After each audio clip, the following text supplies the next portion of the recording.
find no leniency and no mercy to give you, because what I see is an escalation.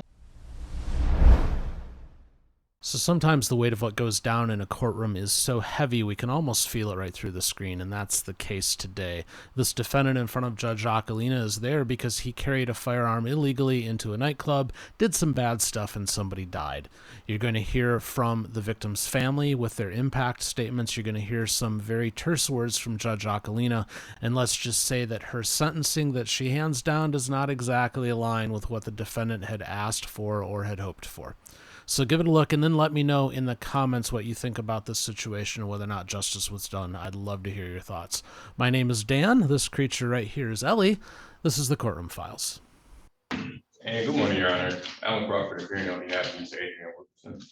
Sir, please raise your right hand. Do you swear or affirm the testimony you're about to provide will be the truth, whole truth, and nothing but the truth under penalty of perjury?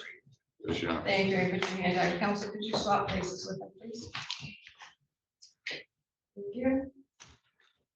Sir, have you taken any medication yesterday or today? No. Are you supposed to be on medication you're not on? No. Any sign of fever, COVID, or other illness? No, Your Honor. And have you had enough time to speak with your attorney? Yes.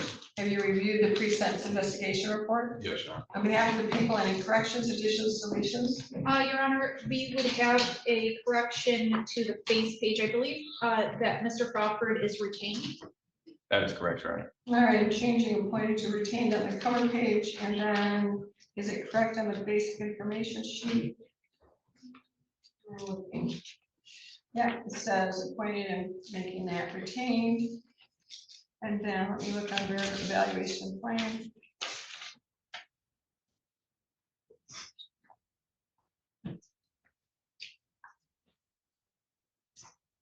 And this would be, it says by a public defender, but it's retained counsel. That's on the 5th line on the first paragraph. All right. Thank you, Your Honor. Otherwise, we do not have any other changes to the body, only to the guidelines. Sir, do you have any changes to the body? Your Honor, we had one change that we would like to make. Under the description of the offense narrative, it's listed as page 2, the second full paragraph from the bottom. It begins, officers spoke with witnesses at the scene. Then a few sentences over, several witnesses stated that Bonilla punched the suspect and physical altercation occurred. However, other witnesses advised the suspect was the aggressor prior to the physical altercation. Your Honor, there were witness statements in this regard. However, that is not what occurred in this matter. I think it's undisputed that my client was not the initial aggressor in this. Okay, and so this is on page 2 under description of offense narrative. Yes, Your Honor, the second paragraph from the bottom. Oh, from the bottom. Okay, yeah.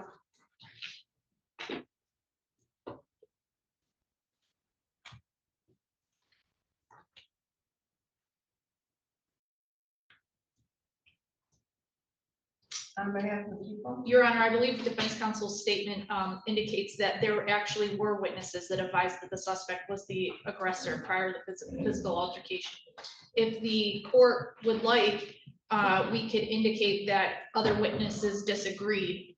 That could be a compromise, but I don't believe that taking out that sentence would be accurate reflection of what the police had received from witnesses from the scene.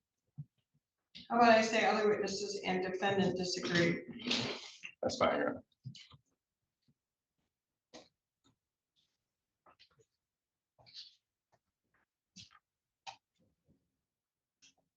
All right, changes to made. And I have no other corrections to the factual information, Your Honor. Thank you. As to the guidelines. Thank you, Your Honor. As it relates to the PRVs, we would request that PRV number 5 be scored at 2 points. Any objection? No, Your Honor. Would you like to state the reason? Yes, Your Honor. There's an appeal. Yes, Your Honor, the defendant only has 1 scorable prior misdemeanor. Thank you. You would agree? Yes, Your Honor. All right. PRV 5 is 2. We would ask that PRV number 7 be scored at 0 points. The defendant does not have any concurrent scorable felonies. You I'm in agree? agreement. All right, it is 0. That makes a total PRV score at 57 points. It does not change the level. Thank you. Next. As it relates to the OV scores, we would ask that OV number 6 be scored at 25 points. That is the score for the defendant's intent to kill, and that the defendant had an intent to do great bodily harm at the time that he committed the crime. Response. Your Honor, we'd be in agreement with that. Thank you. Over 6 is 25.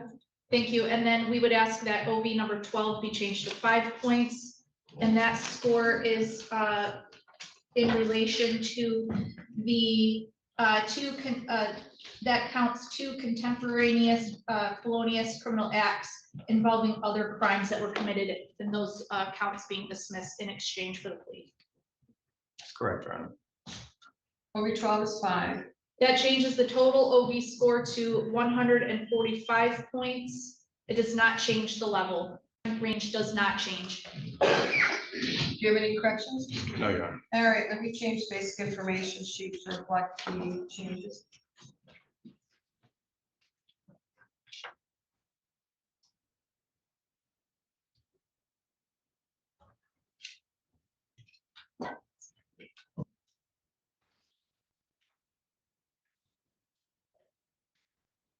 Change the basic information to reflect the 57 and the 145, and then checking the recommendations to see if they have done anything with that.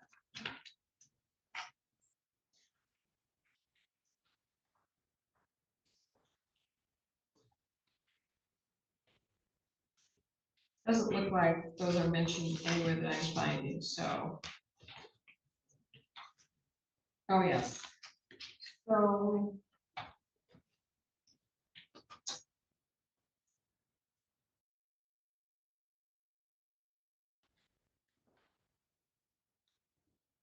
No, we're good on the recommendation narrative. All right. Thank you. Do we wish are there any victims who wish? Yes, Your Honor, I understand that there are 4 victims that would like to be heard by the court. Thank you, Counsel. You can have a seat with this one.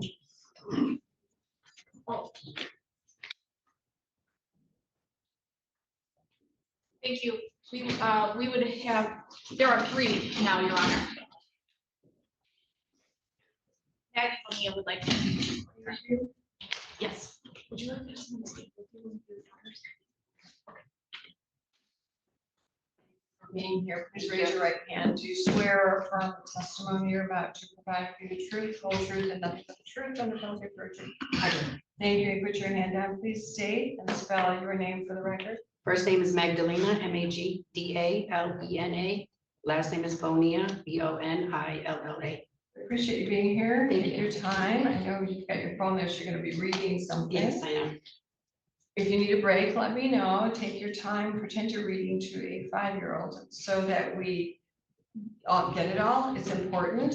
Sometimes when people read and they're nervous, they read really fast, and it's difficult for the court reporter. So I have a court reporter here who will get it, but I want to make sure it's right. Okay? Okay, thank you. May proceed. Your Honor, my name is Magdalena Bonilla. I am the wife of Christopher Bonilla. I am here because his life was taken from us. My husband and I shared decades together. He came into my life when my daughter was just 2 years old and raised her as his own. Today, she is 32 years old and is the only father she ever knew. This case is not just a charge or a file number. A human life was lost. Someone who was deeply loved, relied upon, and irreplaceable. Our family will live with that loss for the rest of our lives. Since my husband's death, nothing has returned to normal. Ordinary days are no longer ordinary. Holidays, milestones, and even quiet moments are marked by his absence. Grief is constant and has permanently changed the course of our lives. The emotional impact has been severe and lasting. We live with trauma, pain, and the knowledge that his death was preventable. That reality weighs on us every single day. The financial impact also has been significant, creating instability and hardship directly tied to the offense.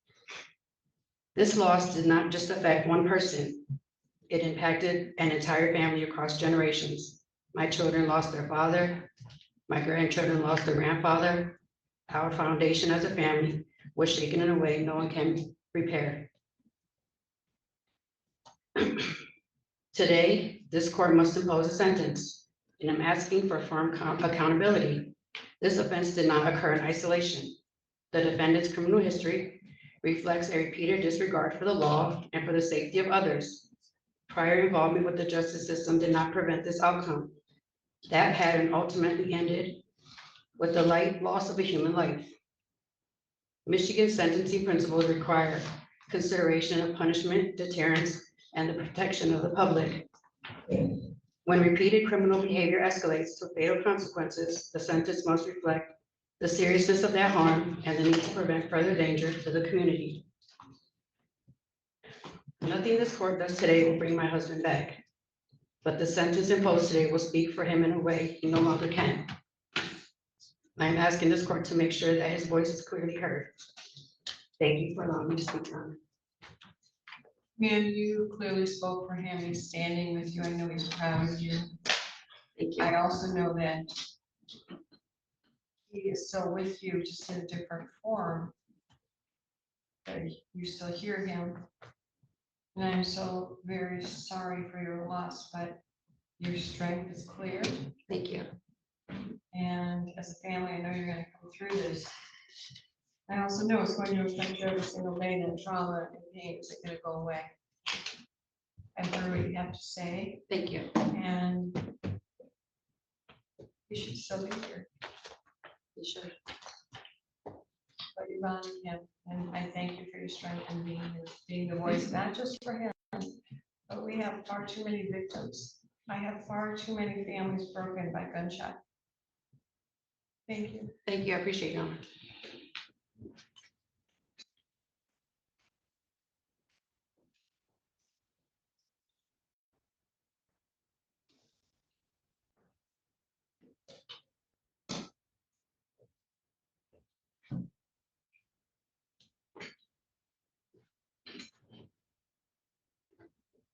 Please raise your right hand.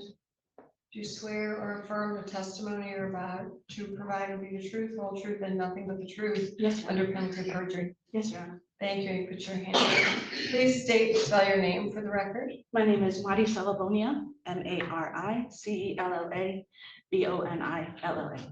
All right. And what would you like me to know? Okay. Hello, thank you, Your Honor, for allowing me to speak today. My name is Mari Salavonia, and I am the daughter of Christopher. I am not here today only to speak in grief. I am here today to speak in truth. And the truth is, my father was not anyone's to take.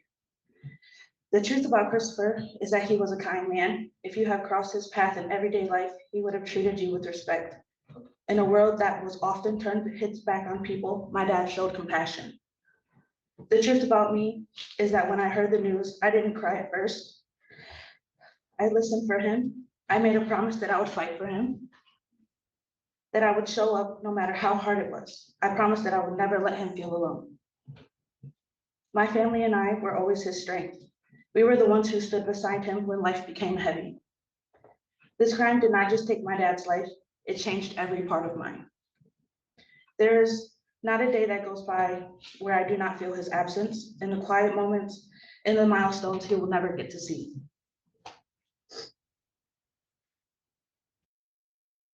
In the phone calls I can no longer make.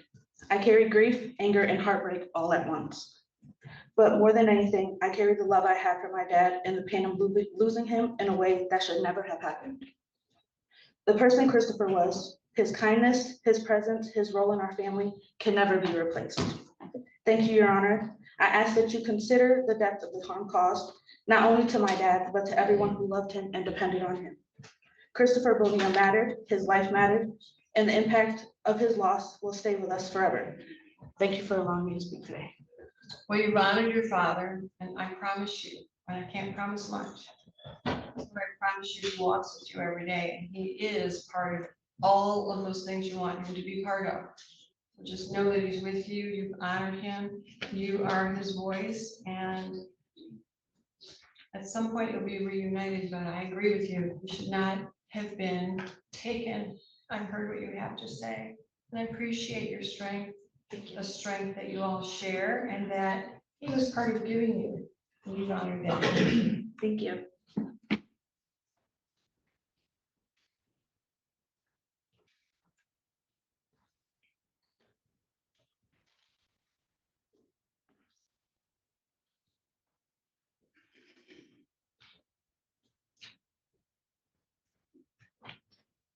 Good morning. Please raise your right hand. Do you swear or affirm the testimony you're about to provide will be the truth, whole truth, and nothing but the truth under penalty of perjury? Yes, Your Honor. Thank you. You may put your hand down. Please state and spell your name for the record. Kristen Bonia, Kristinbonilla.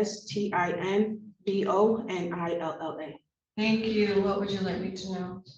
Your Honor, my name is Kristen Bonia, and I am here to speak on behalf of my family and myself about the loss of my father, who was shot and killed in February of last year. My dad was not just another person whose life was taken. He was our everything. He was a dad, a friend, a brother, a cousin, an uncle, a son, a husband, and most importantly, a grandfather. That type of grandfather was something he was truly the best at.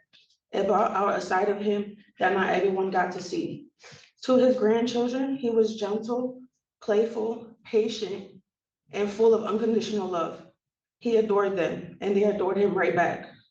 To someone who didn't know him, my dad might have looked intimidating at first glance, but he was a gentle teddy bear. He had the biggest heart. He was the kind of man who would be there for anyone, even a stranger. There was a saying that he'll give you the shirt off his back, and that was genuinely who my dad was. He was giving, selfless, and always willing to help, no matter the cost to himself. My father was funny, honest, and a hard worker. He took pride in providing for his family and protecting the people he loved. But more than anything else, he was loyal. Loyal to his family, loyal to his friends, and loyal to the people he cared about. He loved his kids deeply and unconditionally. He never questioned whether we were loved. We never questioned whether we were loved. We felt it every single day through his actions. Since his death, the impact on our family has been devastating. He was our provider and our protector. He was the glue that held our family together. Before this happened, we were incredibly close. So tight that it felt like nothing and no one could ever tear us apart. But losing him did. Without my dad, everything has fallen apart, and we are left trying to survive in a world that feels completely different without him in it. The pain of his absence is constant. Holidays, birthdays, and everyday moments are now filled with a void that can never be replaced. His grandchildren will grow up missing the grandfather who loved them so fiercely. His children are left navigating life without the man who was always there to guide, protect, and support. This loss is permanent. Our family will carry this grief for the rest of our lives, and the love he gave us will stay with us forever. Thank you for allowing me to speak for my father. Thank you. Well, you've honored him, but let me just tell you, I know he's not here, but he still is your protector. He's your guardian angel. As I said earlier, he's walking with all of you. And I do know, I know you say you're all broken, things are different, but you're going to emerge stronger and more together. And you will all keep him alive for the grandchildren by sharing all those wonderful times and memories and history, because that's important to them. It's also important to you. And every time you share a story, you know he's with you. And at some point, although now you may cry while you're telling the story, you will find joy and peace in his memory and sharing all that greatness that he brought into your life and into our community. And I'm so very sorry for the loss you all have suffered and our community has suffered. We need good people. We need them to be here and not be taken down by gunfire. Exactly. So he left you all with big hearts and love, and he is still sharing that with you. And thank you so much for being here. Thank you so much, Anna.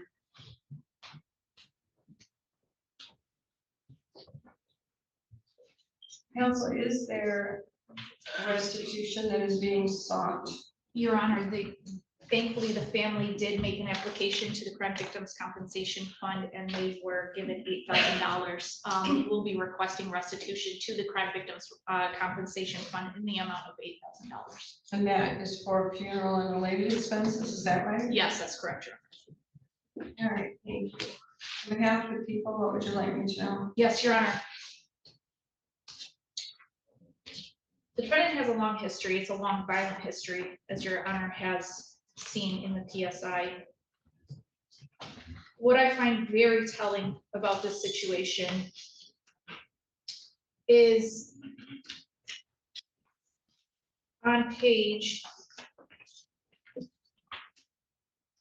8, under defendant's description of offense, the defendant declined to provide a statement. Those are the words of a person who fancies himself as a victim of his circumstances. The defendant filed a sentencing memorandum in this case that did nothing but sully the character of the victim in this matter. But let's talk about the defendant. The defendant made a choice on February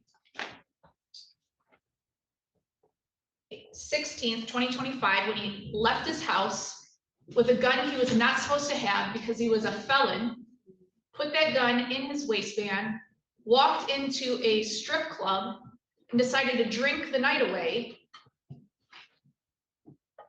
What good is going to happen or come of drinking the night away when a felon has a gun tucked away in his waistband? As everyone knows, emotions get high. You may see someone that you may have a beef with, and that's exactly what happened. And what he did was bring a gun to a fist fight.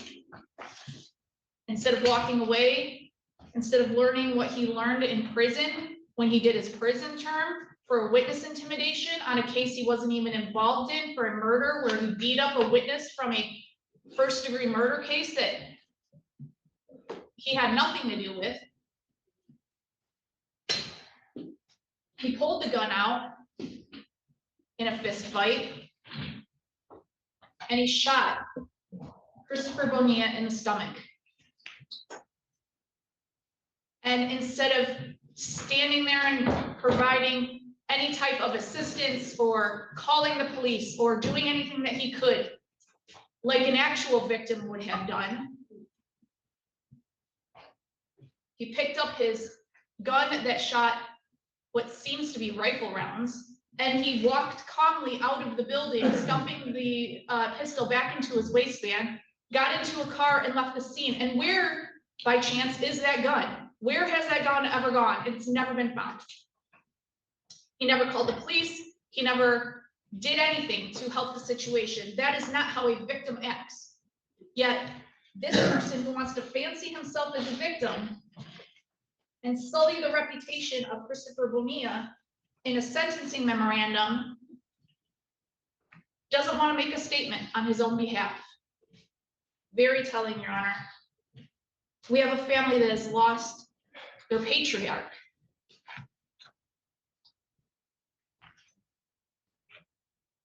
Their cornerstone of their family. And all because of what? Because of a decision that Adrien Wilkerson, Dirty is what his name is, that's how everybody knows him, Dirty, made a decision that day. He made a decision to put a pistol in his waistband when he wasn't allowed to.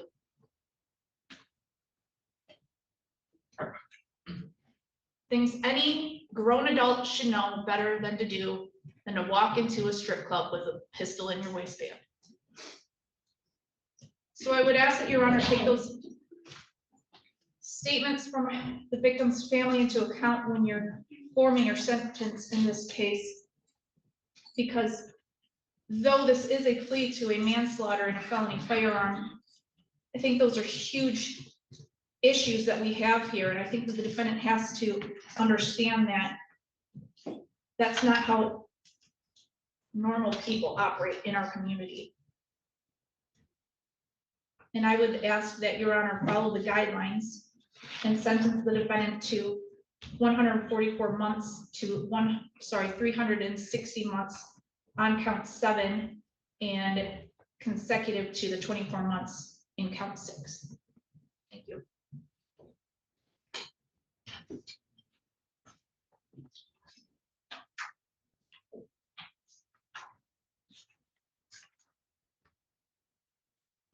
Council, there was no sentencing agreement, was there? That's correct, Your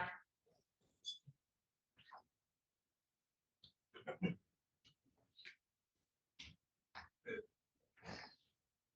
Council? Would you like me to address the court from here or from? No, from the podium, please.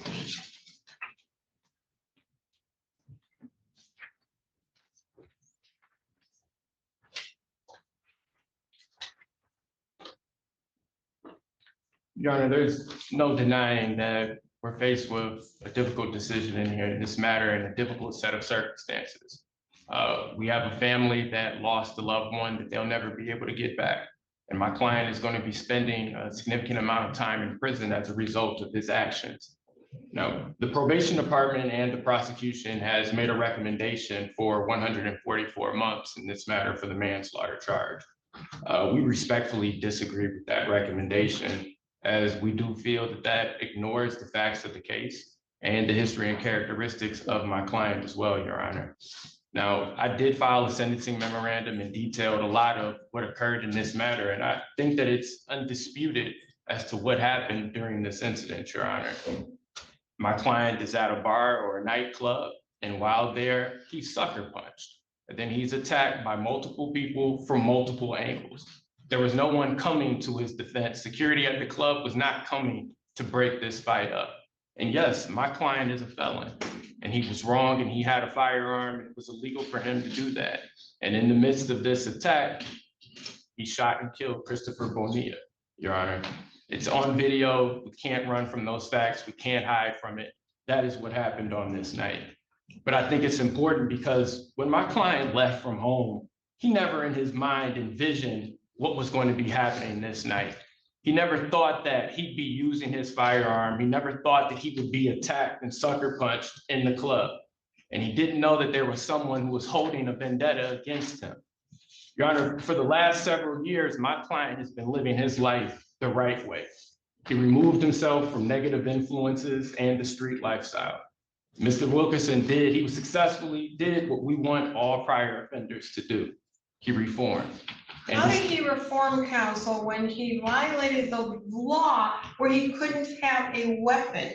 Let's start from there. I understand what you're doing and it is your job and you're doing it very well, but let's be very clear.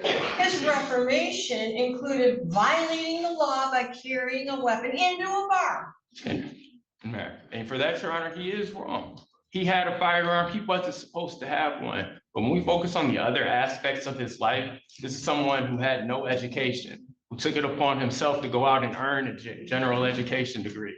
This is someone who had no skills or training, took it upon himself to earn a commercial driver's license. He was working, he was doing everything the right way. And in fact, my client had confided in me that he hadn't been out to a nightclub since he was released from prison. This was the first night that he had went out. All that he did was focused on his family and his work. He worked 2 jobs around the clock, driving a truck up and down the state of Michigan and throughout the various parts of the country. He worked on the weekends here at another job in the Lansing community. He was doing everything that he could, and his family was proud of him because he did a complete 180 with his life, Your Honor. And I feel for that, he should be given some credit. Yes, we have a serious case in this matter. An individual lost their life, but I don't think that we should completely ignore everything that my client did to reform. Sorry about that. It's okay. I don't think we should ignore everything that my client did to reform and rehabilitate himself. He made a mistake, and I don't think that he's worth us just giving up on, Your Honor. Now, the prosecution had made some arguments about my client declining to provide a statement to the probation department. My client has an absolute right to remain silent, and he declined to make a statement to the probation department on the advice of counsel. He should not be penalized for that. He came into court and he made a factual basis about what occurred that night, Your Honor. I think in light of all the circumstances and everything that did occur on this night, my client's history and characteristics, as well as the history and characteristics of the victim in this matter, Your Honor, we would be asking the court for a sentence of 60 months for the manslaughter. Sir, let me just remind you, you pled to count 1 homicide manslaughter with the habitual third. It is punishable by up to 30 years, and count 2 weapons felony firearms is 2 years preceding the sentence that I will give you on count 1. And counsel, I respect what you had to say, and you have a job to do. However, he pled guilty. It wasn't no contest. He doesn't have a right to remain silent, but once he has pled, I'm unclear how being accountable is something that he chooses to do. Sir, do you wish to make a statement or not? Yes. What would you like us to know? I would like to begin by expressing how truly sorry I am for what happened last February. I know that looking at my criminal history is easy to make an assumption that of who I am. And Your Honor, I'm disappointed in myself. I'm back in a position I promised myself and my mother that I would never be in again. My last criminal offense was over 10 years ago. I changed everything about who I am and who I was. I earned my GED, I earned a CDL, and was going through therapy, self-admitted. For once, everything in my life was going great. Then in February of last year, I went out with the intentions to just unwind, but I never envisioned that I would be attacked. I'm so far removed from that life that the thought of being sucker punched and then being jumped just wasn't even in the realm of reality for me. I regret that a life was lost, and for that I am sorry. I'm not proud of this. This is something I have to live with, something I've been living with, something I am one day going to have to answer to God for. Regardless of how this incident unfolded, who was drunk, and who was the aggressor, I am sorry for the role I played in it. And I pray that the family can one day find it in their hearts to forgive me. And I ask that the court takes everything from this case into consideration. I'm asking for leniency, mercy. Thank you. I have no leniency and no mercy to give you, because what I see is an escalation. What I see is someone who has said, I've done all of these great things, and so I want you to give me credit for violating the law, carrying a gun into a bar and firing twice into a human who dies. Could have fired into the ceiling. That would have scared everybody. That would have been a cry for help, if that's what you needed. But taking a gun to a fist fight doesn't work. You were a felon, you knew you couldn't have a weapon. You chose to drink. You had control of your life, how much you drank, and whether or not you took an unlawful gun with you. So all of these great things that you did and that everybody's so proud of gets erased by carrying a weapon concealed unlawfully on your person in a bar where you drink. So your decision-making is clouded by the alcohol, but it was already clouded having no alcohol when you put that unlawful weapon into your waistband without the proper license or authority, and then you use it on a human being, a valuable human being. Now, maybe you didn't give a crap about him, but the community does, and his family certainly does. They will be forever without him. He will not share birthdays, holidays, graduations. There are no more hugs. There are no more celebrations with him. His family has to keep him alive by the memories he left behind, by the footprint he left behind. Your sorry doesn't cut it for me. You do not just have 1 or 2 crimes. You have what, 7 felonies? And what, another 7, 6 or 7, let's see, 6 felonies prior, now it's 7, and 5 prior misdemeanor. What haven't you learned those other 13 times you were before a judge? If anybody speaks out anymore, the officer will take you into custody. It is contempt. 93 days jail and or $7,500 is contempt. I don't care about the money, but you'll have 93 days in our hotel in Mason. So I expect a quiet courtroom.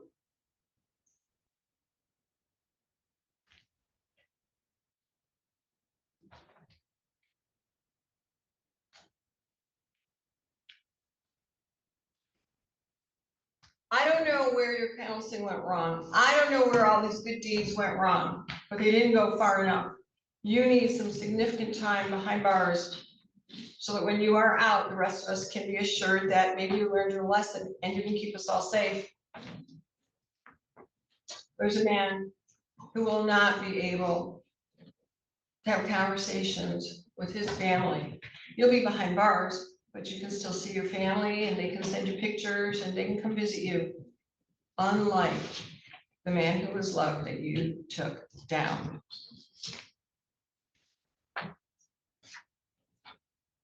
As to count 1, homicide, manslaughter, you are sentenced to 171 months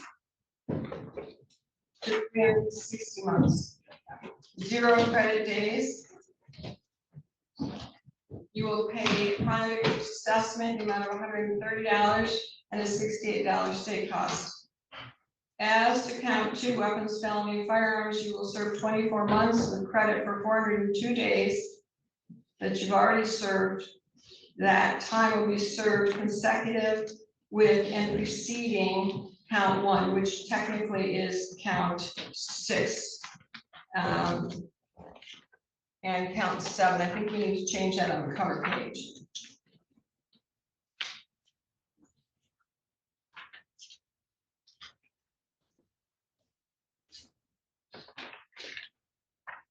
You will pay a $68 state cost. You'll also pay $8,000 in restitution to the Crime Victims Fund to repay that for the restitution they paid to the family of the victim.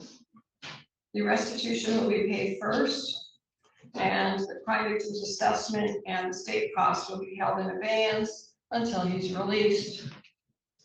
I want the restitution paid first. While you are incarcerated, you will participate in cognitive behavioral trade school.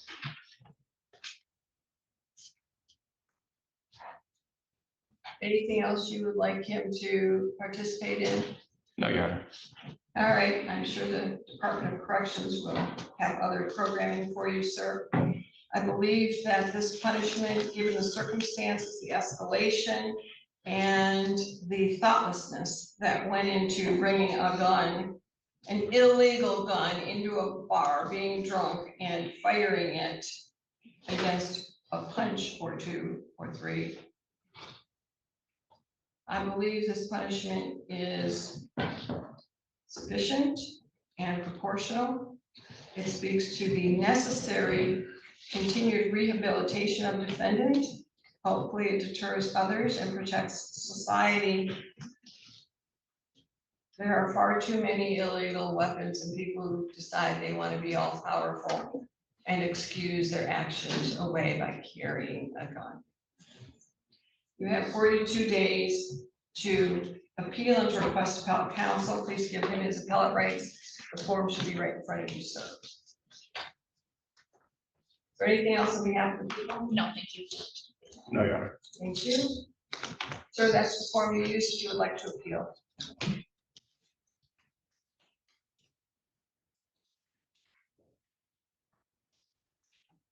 The Additionally, I should say there'll be no contact with the family of the victim.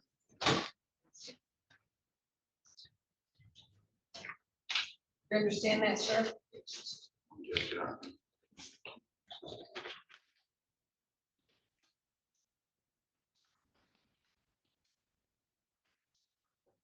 You acknowledge receiving your appellate rights? Yes, Your Honor, it's executed the You may keep them recorded.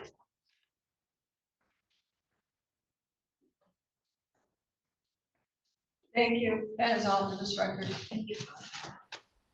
Hey, thanks for watching this clip from TCF Live. If you enjoyed it, please leave a comment, like, and subscribe if you haven't already. And you can join us weekdays live, 9 a.m. Eastern, 6 a.m. Pacific, right here on this channel.